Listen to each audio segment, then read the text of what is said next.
Em todas essas revelações da presença divina, a glória de Deus se manifestava por meio de Cristo, não somente por ocasião do advento do Salvador, mas através de todos os séculos após a queda e a promessa de redenção. Deus estava em Cristo reconciliando consigo o mundo. Cristo era o fundamento e centro do sistema sacrificial, tanto da era patriarcal como da judaica. Nós vamos ver agora. Cristo, queridos, ele sempre apareceu no Antigo Testamento. Vamos ver isso aqui, ó. Lá no livro de Gênesis, nós vamos ver uma aparição de Cristo aqui, ó. Gênesis capítulo 16. Vamos ver o verso 6. Disse Abrão a Sarai: Eis que tua serva está na tua mão, faze-lhe o que é bom aos teus olhos. E afligiu a Sarai, e ela fugiu de sua face. E o anjo do Senhor a achou junto a uma fonte de água no deserto, junto à fonte no caminho de sul. E disse: Agar, serva de Sarai, de onde vens e para onde vais? E ela disse: Venho fugida da face de Sarai, minha senhora. Então lhe disse o anjo do Senhor: Torna-te para a tua senhora e humilha-te debaixo de suas mãos. Vamos parar aqui. Queridos, muitas vezes quando a gente vê o anjo do Senhor no Antigo Testamento, algumas traduções até trazem essa palavra anjo com A maiúsculo, porque ali era o Senhor ali. Nós vamos ver que essas aparições no Antigo Testamento, quando a Bíblia fala desse anjo do Senhor, você vai ver que é o próprio Cristo ali. Por quê? Vamos continuar aqui. Verso 10. Disse-lhe mais o anjo do Senhor. Tem alguma tradução que vem anjo com A maiúsculo? Tem algumas, está vendo? Aqui. Na King James. Então, tem umas que botam o A maiúsculo, porque aqui não é um anjo criado. A palavra anjo significa mensageiro. Aqui é o próprio Senhor. Vamos ver aqui. Disse-lhe mais o anjo do Senhor: Multiplicarei sobremaneira a tua descendência, que não será contada por numerosa que será. Quem foi que disse isso a Abraão? Percebe? Aqui é uma promessa do próprio Deus. Verso 11. Disse-lhe também o anjo do Senhor: Eis que concebeste e darás à luz um filho, e chamarás o seu nome Ismael, porquanto o Senhor ouviu a tua aflição. E ele será um homem feroz, e a sua mão será contra todos, e a mão de todos contra ele, e habitará diante da face de todos os seus irmãos. E ela chamou o nome do Senhor, que com ela falava. Percebeu aqui que era o Senhor que estava falando com ela? Ela percebeu que ali não era um anjo criado. Ali era o próprio Senhor. Por isso que a King James coloca esse anjo com A maiúsculo. Por isso que ela diz, ó, verso 13: E ela chamou o nome do Senhor que com ela falava. Aí ela, quando ela vê esse anjo do Senhor, ela diz assim, ó: Tu és o Deus que me vê. Mas quem era esse Senhor? Qual dos três? Aqui era o Pai, era o Filho ou era o Espírito Santo? Era Cristo. Olha o que ele mais fala. O Pai entregou o mundo nas mãos de Cristo, para que por sua obra mediadora remisse o homem e reivindicasse a autoridade e santidade da lei de Deus. Toda a comunhão entre o céu e a raça decaída tem sido por meio de Cristo. Ó, toda a comunhão entre o céu e a raça decaída tem sido por meio de Cristo. Foi o Filho de Deus que fez a nossos primeiros pais a promessa de redenção. Então, Gênesis 3,15, quem estava falando para Adão e para Eva aquela promessa? Cristo. Foi ele que se revelou aos patriarcas. Quem visitou Abraão ali? Cristo. Sempre ele. Adão, Noé, Abraão, Isaac, Jacó e Moisés compreenderam o Evangelho. O que nós estamos falando. O Evangelho é a nova aliança. Eles entenderam. Esperavam a salvação por meio do substituto e fiador do homem. Esses santos homens da antiguidade entretinham comunhão com o Salvador que viria ao nosso mundo em carne humana. E alguns falaram com Cristo e os anjos celestiais face a face. Que privilégio, queridos. Então veja, aqui em Gênesis 16, H viu face a face. Olha agora Gênesis capítulo 22. Gênesis 22, quando Abraão vai entregar Isaac, olha o que acontece. Verso 10. Estendeu Abraão sua mão e tomou o cutelo para imolar seu filho. Mas o anjo do Senhor lhe bradou desde os céus e disse: Abraão, Abraão. Veja que aqui fala primeiro o anjo do Senhor. E ele disse: Eis-me aqui. Então disse: Não estendas a tua mão sobre o moço e não lhe faças nada, porquanto agora sei que temes a Deus e não me negaste o teu filho, o teu único filho. Deus tinha dito, vá e faça o sacrifício do seu filho. Me entregue seu único filho. Quando ele vai entregar, o anjo aparece e fala, e aqui não era o anjo criado, era o próprio Senhor. Agora eu sei que você não vai me negar o seu filho. Quem é que estava aqui? Quem foi que apareceu para Abraão, segundo o Espírito de profecia? O Senhor Jesus. Olha só, tem mais textos, olha o que ela diz. Cristo não somente foi o guia dos hebreus no deserto. Aí ela coloca, ó, olha o anjo com a maiúsculo.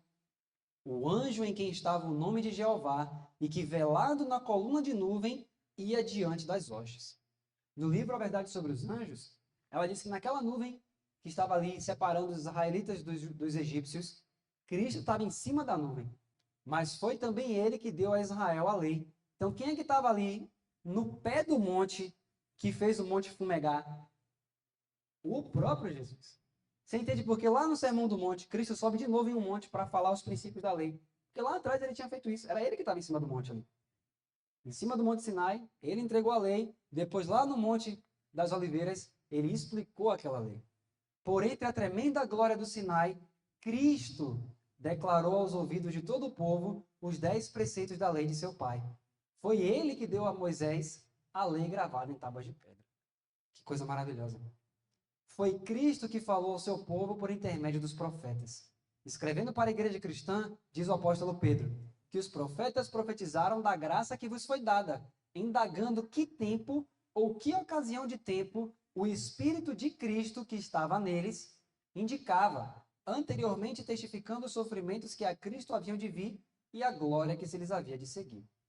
É a voz de Cristo que nos fala através do Antigo Testamento. Então, quando a gente rejeita o Antigo Testamento, quando a gente diz que é tudo uma besteira, que não precisa mais, que é tudo caduco, nós estamos desfazendo de quem? De Cristo. O Antigo Testamento também revela Cristo. Então, eu posso conhecer Jesus através do Antigo Testamento? Com toda certeza. Com toda certeza. Então, é a voz de Cristo que nos fala através do Antigo Testamento. O testemunho de Jesus é o espírito de profecia. Então, todos os profetas, eu ouço a voz de quem quando eu estou lendo os profetas do Antigo Testamento? A voz de Jesus. A voz de Jesus. A lei cerimonial foi dada por quem? Por Cristo. Então, perceba que isso muda tudo. Porque Cristo foi quem pensou, junto com o Pai e o Espírito Santo, eles que pensaram ali, naquilo tudo, para dizer, olha, é dessa forma que a gente vai educar eles. Percebe? Então, ali foi como Deus veio educando para fazer com que essa lei fizesse o que com os israelitas?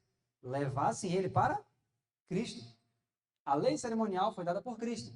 Mesmo depois que ela não mais devia ser observada, Paulo apresentou-a aos judeus em sua verdadeira posição e valor, mostrando seu lugar no plano da redenção e sua relação para com a obra de Cristo. E o grande apóstolo declara gloriosa esta lei, digna de seu divino originador.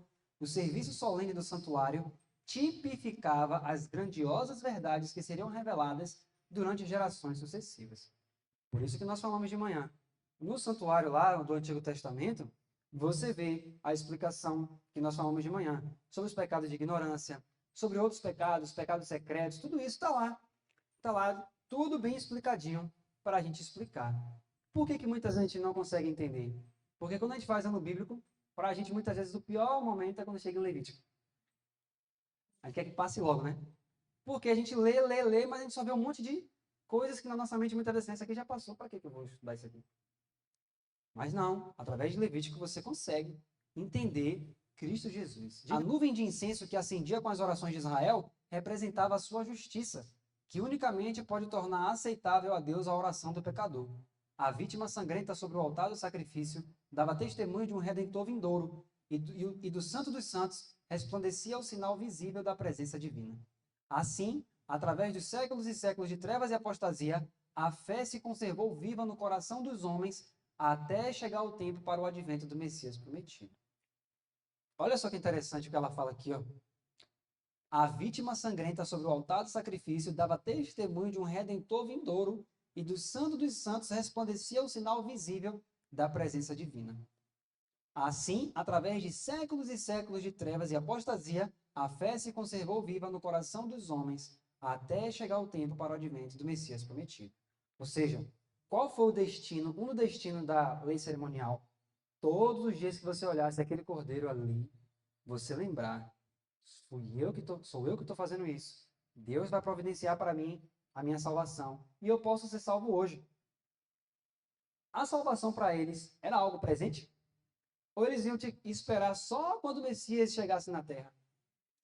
A salvação para eles era presente. Eles poderiam olhar o Messias ali como um Deus presente. Tanto que Jesus fez questão de aparecer várias vezes no Antigo Testamento para dizer o quê? Eu estou aqui, eu sou o Salvador de vocês. Entende? Então, eles sempre olhavam para o Messias, eles sabiam que eles viriam no futuro, mas eles já enxergavam o Messias presente ali para eles. Enoque andava com Deus. Lembra que a gente leu aquele texto, o Jonathan leu? Ele entendia que Cristo estava ao lado dele. Então, eles viam algo como algo real.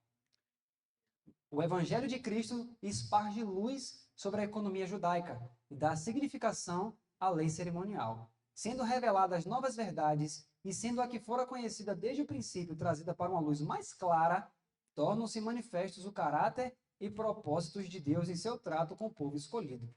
Cada novo raio de luz que recebemos nos dá a compreensão mais clara do plano da redenção, que é a operação da vontade divina na salvação do homem. Vemos nova beleza e força na palavra inspirada, e com interesse mais profundo e absorvente, estudamos suas páginas. Olha o que ela está dizendo aqui em outras palavras. Se você estudar a economia judaica à luz do Evangelho, como a gente está fazendo aqui, pegar a história de Abraão, de Isaac, Jacó, Moisés e ler tudo aquilo que está escrito em Êxodo e Levítico, entendendo que o novo pacto já estava disponível para eles, você vai começar a enxergar nova beleza e força na palavra inspirada. E você vai ter mais o quê? Mais interesse para estudar. Muitas vezes nós não temos interesse em estudo da Bíblia por causa disso. Ó. Porque a gente não consegue ver beleza e força. A gente normalmente faz nossos anos bíblicos e aí quando a gente volta, a gente pensa, as mesmas histórias. Mas quando você começa a enxergar nova beleza e força, você vai ter muito mais interesse para estudar. Muitos têm a opinião de que Deus colocou um muro de separação entre os hebreus e o mundo exterior, de que seu cuidado e amor, retirados em grande parte do resto da humanidade, centralizaram-se em Israel. Lembra daquela história que eu contei de uma colega minha que falou isso para mim lá atrás? Como eu queria fazer parte do povo de Israel, mesmo sendo cristã. Porque essa é a ideia que a gente tem em geral, que Deus separou Israel e disse, olha, vocês são meu povo exclusivo, eu não quero mais ninguém. Mas abra Romanos 3 para você ver essa realidade que o Espírito de Profecia está falando. Olha só. Romanos 3:1. Qual é, pois, a vantagem do judeu? Ou qual é a utilidade da circuncisão? Muita, em toda maneira. Porque, primeiramente, as palavras de Deus lhe foram confiadas. Essa palavra confiadas aqui, no livro de Romanos, o Evan fala isso. A palavra confiada aqui significa que foi depositado a eles para eles levarem. Eu confio isso a você. Olha, eu estou dando isso aqui, mas eu confio isso aqui a você. A incumbência é sua de levar. Entendeu? Então, quando a Bíblia diz que para eles as palavras de Deus lhe foram confiadas, é que Deus primeiro se revelava para eles, para que eles pregassem para o mundo. Porque o próprio livro de Romanos diz: como ouvirão se não houver quem pregue? Então, o propósito original era que Israel fosse um povo o quê? Missionário.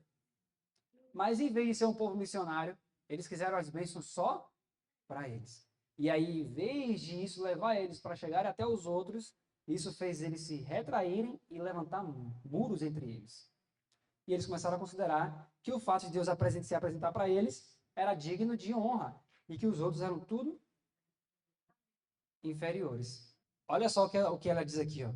Mas não era intuito de Deus que seu povo levantasse uma parede separatória entre si e seus semelhantes. O coração do amor infinito expandia-se a todos os habitantes da terra. Posto que o houvessem rejeitado, estava ele constantemente procurando revelar-se-lhes e fazê-los participantes de seu amor e graça. Sua bênção foi concedida ao povo escolhido, a fim de que pudesse abençoar a outros. O coração do amor infinito expandia-se a todos os habitantes da terra. Aí vem uma pergunta, aqui só para reflexão mesmo. Se Deus amava todos os habitantes da terra, por que ele mandava Israel matar as outras nações?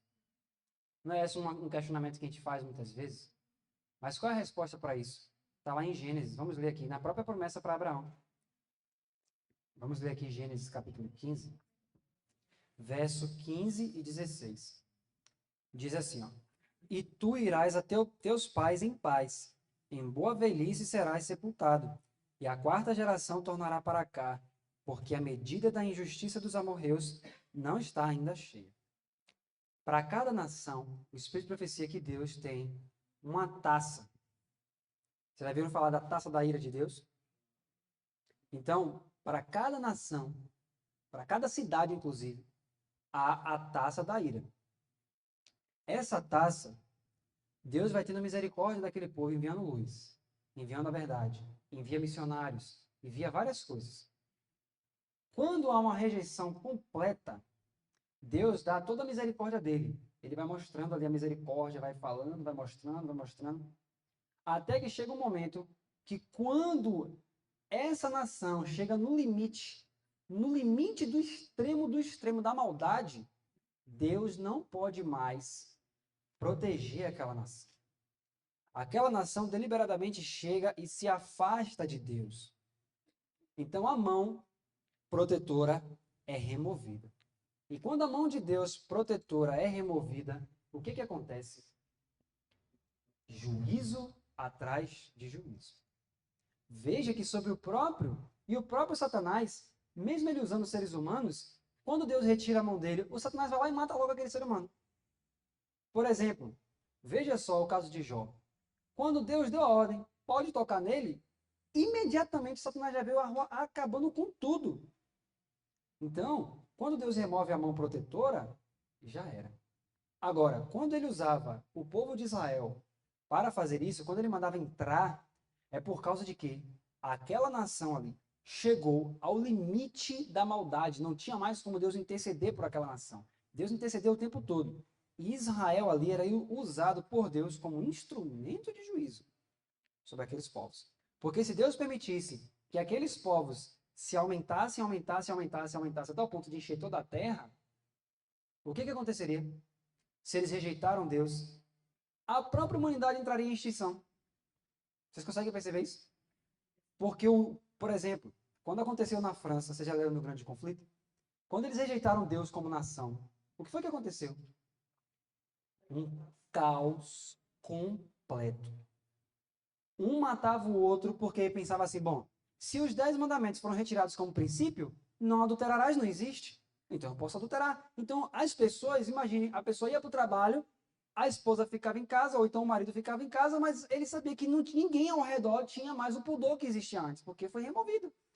E aí a pessoa ficava um com ciúme do outro, ia lá e puf, matava. Mas matar não era crime, então se matar não é crime, então todo mundo pode sair matando. Então imagine que loucura. Agora imagine isso no planeta inteiro. Percebe? Então, Deus tinha que tirar aquilo dali. Deus chegava e removia a restrição da misericórdia. Vou dar um exemplo de uma pessoa na Bíblia que alcançou, que a taça encheu para ele. Saul. Deus falou várias coisas para Saul, não falou? Saul toda hora dando desculpa. Ah, não, mas é assim. Ah, não, mas foi por causa disso. Mais isso. Até que a Bíblia disse. Deus não falou mais com Saul por meio de Urim, nem pelo Tumim, nem pelos profetas, nem por nada. O que foi que ele fez? Para piorar o pecado dele, ele foi procurar a feiticeira de Endor. E aí fez abominações diante do Senhor. E o que aconteceu com ele? Morreu. Exato. Quem mais? Várias pessoas chegou a um ponto que a taça se encheu para elas. Herodes. Lembra de Herodes, que foi comido? Posto que houvessem rejeitado, estava ele constantemente procurando revelar-se-lhes e fazê-los participantes de seu amor e graça. Sua bênção foi concedida ao povo escolhido, a fim de que pudesse abençoar a outros. Por isso que ele diz, não oprimam o estrangeiro, não oprimam eles, porque eles são como vocês. Não tem diferença nenhuma. A única diferença é que vocês têm a ordem de levar a mensagem para eles. Mas quando eles aceitassem, Deus consideraria eles como judeus, como irmãos. Mas eles pensaram que não, eles pensaram que de forma nacional, quem não nascesse da descendência da carne de Abraão não tinha história nos pactos. Eles não entenderam. Não entenderam nada. Deus chamou Abraão fê-lo prosperar e o honrou, e a fidelidade do patriarca foi uma luz para o povo em todos os países de sua peregrinação. Abraão não se excluiu do povo em redor de si. Manteve relações amistosas com os reis das nações circunvizinhas, por alguns dos quais ele era tratado com grande respeito. E sua integridade e abnegação, seu valor e benevolência estavam a representar o caráter de Deus. Na Mesopotâmia, em Canaã, no Egito e mesmo aos habitantes de Sodoma, o Deus do céu foi revelado por meio de seu representante. Ele nunca levantou barreiras entre ele e o povo, mesmo o povo ímpio dos habitantes de Sodoma. No livramento de Israel do Egito, espalhou-se amplamente o conhecimento do poder de Deus. Tremeu o povo belicoso da fortaleza de Jericó. Ouvindo isso, disse Raabe: desmaiou o nosso coração, e em ninguém mais há ânimo algum, por causa da vossa presença, porque o Senhor vosso Deus é Deus em cima nos céus e embaixo na terra. Imagine, gente, povos extremamente pagãos, violentos, ímpios, mas quando o povo de Deus se voltava para Deus e Deus começava a fazer as coisas, veja que eles não se sentiam nem animados para ir contra eles. Não tem nem ânimo. Para que a gente vai sair contra esse povo? A gente já sabe que a gente vai perder. Lembra a promessa de Isaías? Um porá correr. Vocês lembram dessa promessa? Tem outra, Isaías 60:22, que fala assim, ó, o menor virá a ser 1000 e o mínimo uma nação forte. Deus está dizendo assim, ó, um só de vocês vai ser suficiente para pôr em fuga 1000. São promessas que a gente muitas vezes nunca experimentou em nossa vida, né? Mas está lá para a gente experimentar. Séculos após o êxodo, os sacerdotes dos filisteus lembravam ao seu povo as pragas do Egito e os advertiam a não resistirem ao Deus de Israel. Gente, olha isso, gente. Séculos após o êxodo, os sacerdotes dos filisteus lembravam ao seu povo as pragas do Egito e os advertiam a não resistirem ao Deus de Israel. Eles diziam, rapaz, não se mete com esse povo, não. Eles tinham sacerdotes pagãos. Então, eles diziam, gente, não se mete com esses israelitas aí, porque se meter com eles, o Deus deles vai entrar em ação. E ai de nós se esse Deus entrar em ação contra nós. Então, Deus, queridos, ele continua sendo Deus hoje ou não? Continua.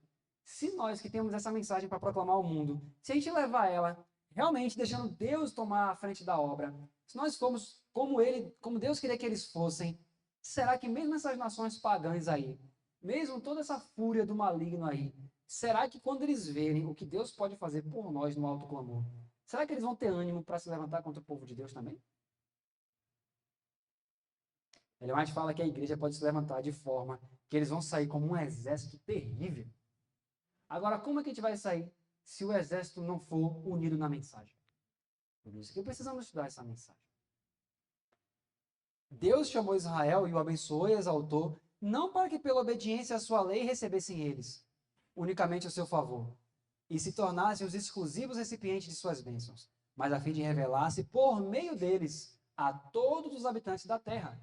Foi para a realização desse mesmo propósito que ele os mandou conservar-se distintos das nações idólatras em redor deles. Então, você vai ver realmente na Bíblia Deus dizendo, olha, não se misture com esse povo. Mas não era no sentido de vocês são melhores do que eles. Era no sentido de não absorver o que deles? A cultura. Deus falava do corte do cabelo. Por quê? Porque os pagãos, eles faziam o quê? Eles faziam certos desenhos na cabeça que simbolizavam a adoração aos deuses deles. Então, para que os israelitas não ficassem vendo aquilo, de rapaz, esse corte aí ficou legal, essa moda aí. Vou fazer um igual. Deus falou, ó, não se misture com isso. A barba, o estilo da barba também. Por quê? Deus dizia, olha, essa cultura deles, não que necessariamente aquele corte de barba era errado, mas era por quê? Porque se eu cortasse minha barba daquele jeito e alguém me olhasse e dizer o quê? Eis um adorador de Mamon. Vocês entendem isso? Tudo é uma mensagem. Talvez hoje, o que vai me colocar parecido com o mundo não seja talvez a minha barba, mas talvez o estilo de roupa que eu uso. A pessoa vai bater o olho em mim e vai dizer assim, rapaz, isso aí é mundano. É ou não é? O próprio uso o meu linguajar nas redes sociais. O meu linguajar, eu estou usando até palavrão. Que eu assisto tanta coisa na internet, vejo tanto vídeo do povo xingando, que aquilo eu absorvi e falo como um pagão. Por isso que Deus diz, ó, se separe deles. Então, separar-se de Babilônia não é só fisicamente, mas eu posso hoje estar com Babilônia portátil na palma da minha mão. Posso ou não posso? Posso. Eu posso ver tanto vídeo de Babilônia, que a forma de Babilônia falar dos babilônios, eu, no campo, absorvo. Aí as gírias que Babilônia usa, eu estou usando. É ou não é? Então é isso que quando Deus fala assim, ó, para se separar, não é para dizer, olha, vocês são melhores do que eles. Venham para cá, porque eu vou derramar toda a minha bênção sobre vocês, e eles não, deixa eles para lá. Não. Deus só dizia, olha, aquele povo precisa enxergar nesse Deus de vocês um Deus diferente, um Deus terrível, e vocês são meus representantes. Então se separem, para que quando vocês forem lá pregar para eles, eles digam, uau, eu nunca vi isso. Não era assim na vida de Enoque? Enoque fazia o quê? Muito antes de existir o povo de Israel, o que é que Enoque fazia? Morava no campo, ia pregar nas cidades. E as pessoas viam em Enoque a diferença. O Espírito de Profecia diz que algumas pessoas, quando se interessavam na pregação de Enoque, Enoque preferia deixar para pregar depois, convidando elas para ir lá para a roça dele. Por quê? Porque ele sabia que, às vezes, a mesma pregação que você falar dentro de uma cidade e no campo tem efeito diferente. Porque lá na cidade, aquela barulheira, aquela coisa toda, a pessoa não vai ter tempo, muitas vezes, de raciocinar tranquilamente. Então, o que é que ele fazia? Ele convidava, meu irmão, vamos lá para minha roça. Chegava lá, ele ensinava os princípios e muitos se converteram assim. Muitos se converteram antes do dilúvio dessa forma, pela pregação de Enoque. Né? Então, olha só que coisa maravilhosa, queridos. Tem alguma diferença do chamado de Enoque para esse chamado aqui do povo de Israel? E esse chamado tem alguma diferença para o chamado dos Adventistas do sétimo dia? Deus sempre tratou da mesma maneira. Então você vê que a lei cerimonial, os ritos, os símbolos, as cerimônias, foi para educá-los em como fazer as coisas. Como chegar o hino. Diz-me como devo andar para ser qual Cristo. Então o símbolo era para isso. Olha, é assim, assim, assim, assim, assim. Ele conduzir a Cristo. Louvado seja Deus por isso, né? A idolatria e todos os seus pecados que seguem seu cortejo são aborrecíveis a Deus. E ele ordenou ao seu povo que se não misturasse com outras nações para fazerem o quê? O que é que diz Êxodo? Conforme as suas obras. E se esquecerem de Deus. Proibiu-lhes casamento com idólatras para que não acontecesse ser seu coração desviado dele. Por isso que Deus disse, olha, não se casem com mulheres de outras nações. Por quê, queridos? Deus já proibiu o chamado namoro evangelístico aqui. Por quê? Por quê, queridos? Ele já aqui já proibiu isso. Porque Deus sabia que se eles fossem atrás dessas mulheres, não era eles que iriam trazer elas para a vinha. Elas iam retirar eles de lá. Tanto é que na história de Balaão, quando ele viu quando o Balaque viu, né, que Deus estava ali com o povo dele, Balaão não conseguiu, né, amaldiçoar da forma como Balaque queria. Qual foi a ideia que ele teve? As mulheres. Coloca as mulheres lá. Como é que você acha que aquelas mulheres chegaram para chamar a atenção deles? Primeiro pela roupa. Depois o quê? A lisonja. Uau, vocês são homens de Deus, ó. Gente, a gente ficou sabendo que Balaão tentou ir contra vocês e não conseguiu. Que coisa maravilhosa, vocês são servos de Deus, olha só. E eles olhando para aquilo, Satanás aí? Então, por isso que Deus disse, olha, eles podem ou podem não ter pensado, olha só, ela veio pro arraial, ó, quer entrar na igreja, gente. Eles podem ter pensado isso ou não? Então Deus disse, não faça isso, não faça. Qual a maior prova? Salomão. O que aconteceu com Salomão? Com tantas mulheres e idolatria, daqui a pouco ele mesmo já estava lá, ó, se dobrando diante daquilo. E aí ele diz, ó, era perfeitamente tão necessário naquele tempo como é hoje, que o povo de Deus fosse puro e incontaminado do mundo. Deviam conservar-se livres de seu espírito, porque é ele oposto à verdade e à justiça. Mas não era intuito de Deus que seu povo, em seu exclusivismo de justiça própria, se subtraísse do mundo, de modo que nenhuma influência tivesse sobre ele. Então não é se separar no sentido de não ter mais nenhuma influência sobre o mundo. É não absorver o que hoje para o mundo é normal. Quantas vezes você vai dar um estudo e as pessoas dizem assim, não, mas isso aí é normal. Por quê? Porque a cultura já foi absorvida. Já foi tudo absorvido. Então, por isso, queridos, Jesus queria uma separação. Percebe? Então, meus amados, quando nós olhamos para isso, nós começamos a entender. Então, qual foi o motivo da lei cerimonial? E explicar para as pessoas, olha, é assim, é assim, é assim. Se vocês querem se manter um povo puro, incontaminado, um povo leal, vocês devem seguir isso, isso, isso e isso. Foi para isso que foi dada a lei cerimonial. E é essa lei, quando fala que foi cravada na cruz, quer dizer então que esses princípios de ser puro, ser incontaminado do mundo, está cravado na cruz? Não. O que foi cravado ali? Por que ele fala a palavra cravado? O que passou? Porque não precisa mais, é só você olhar aqui, ó, está escrito em Daniel. Olha que coisa linda. Vamos abrir aqui Daniel capítulo 9, que você vai ver exatamente o que Deus queria. Qual foi a parte da lei que passou? Está lá no livro de Daniel. Vamos ler juntos aqui. Verso 25. Diz assim, ó, sabe e entende, desde a saída da ordem para restaurar e para edificar Jerusalém, até o Messias, o príncipe, haverá 7 semanas e 62 semanas. As ruas e o muro se reedificarão, mas em tempos angustiosos. Por que eu comecei desse verso? Porque, veja, essa profecia aqui é sobre o quê?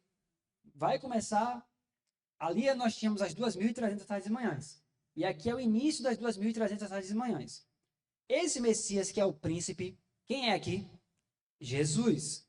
Até ele haverá 7 semanas e 62 semanas. Você com certeza já estudou isso, né?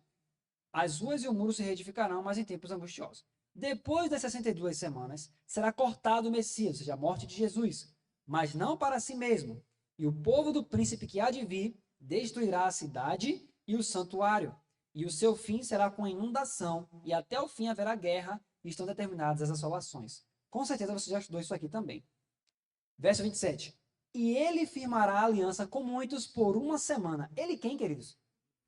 Cristo. Isso é importante, porque no mundo evangélico em geral, eles dizem que isso aqui é o anticristo. Não. Você já deve ter ouvido essa teoria, né? Que o anticristo vem, passa 7 anos, 3 anos e meio, ele vai enganar todo mundo, na metade, 3 anos e meio para o final, ele vai se mostrar quem ele é, e aí já não vai ter mais tempo, a grande tribulação, a igreja vai ser arrebatada. Não é isso. Verso 27. E ele firmará aliança, ou seja, Cristo firmará aliança com muitos por quanto tempo? 1 semana, que significa o quê? 1 semana? 7 anos.